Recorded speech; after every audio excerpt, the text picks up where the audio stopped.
Hi friends, welcome to my channel. ఈరోజు egg rice ఎలా తయారు చేయాలో చూద్దాం ఫ్రెండ్స్. ముందుగా ప్యాన్ పెట్టుకొని ఆయిల్ వేసుకొని అది కొంచెం వేడెక్కిన తర్వాత ముందుగా మనం పచ్చిమిర్చి కొంచెం సన్నగా కట్ చేసుకొని దాన్ని ఆయిల్లో వేసి పచ్చిమిర్చి దూరగా వేయించుకొని తర్వాత కొంచెం కరివేపాకు అనేది యాడ్ చేసుకోవాలి. ఇది కొంచెం వేగిన తర్వాత మనం ఆనియన్స్ ఉన్నాయి కదా ఫ్రెండ్స్, చిన్ని ముక్కల కింద కట్ చేసుకొని కొంచెం బాగా బ్రౌనిష్ కలర్ వచ్చేంత వరకు దూరగా వేయించుకోవాలన్నమాట. అప్పుడు మనకి టేస్ట్ లెవెల్ అనేది కొంచెం బాగా పెరుగుతుంది. ఎందుకంటే మనకి కొంచెం చిన్న చిన్న ముక్కలుగా కట్ చేసుకుంటే ఎగ్ రైస్ని మనకి ఆనియన్స్ అక్కడక్కడ తగిలిన మనకి చాలా టేస్ట్ అనేది అయితే బాగా వస్తుంది అనమాట. ఇప్పుడు టమాటా ముక్కలు యాడ్ చేసుకోవచ్చు. కొంచెం బాగా పులుపులుగా స్వీట్గా చాలా బాగుంటుంది ఫ్రెండ్స్. మీరు కూడా ఒకసారి ట్రై చేసి చూడండి. ఇలాగని ట్రై చేస్తే చాలా అంటే చాలా బాగా వస్తుంది ఎగ్ రైస్.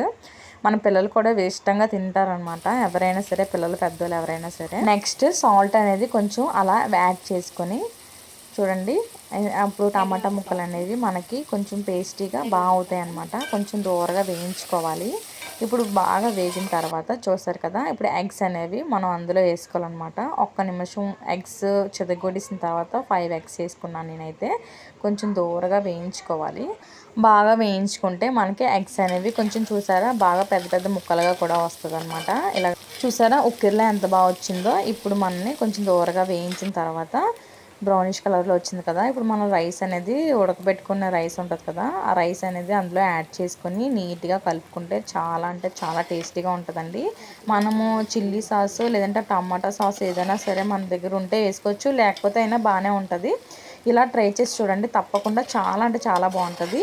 ఇలా బాగా దూరగా కలుపుకొని మీడియం ఫ్లేమ్లో పెట్టుకొని ఒక బౌల్లో సర్వ్ చేసుకుంటే అంతే, ఎగ్ రైస్ రెడీ. ఈ వీడియో నచ్చితే లైక్ చేయండి, షేర్ చేయండి, ఛానల్ సబ్స్క్రైబ్ చేయండి. Bye friends.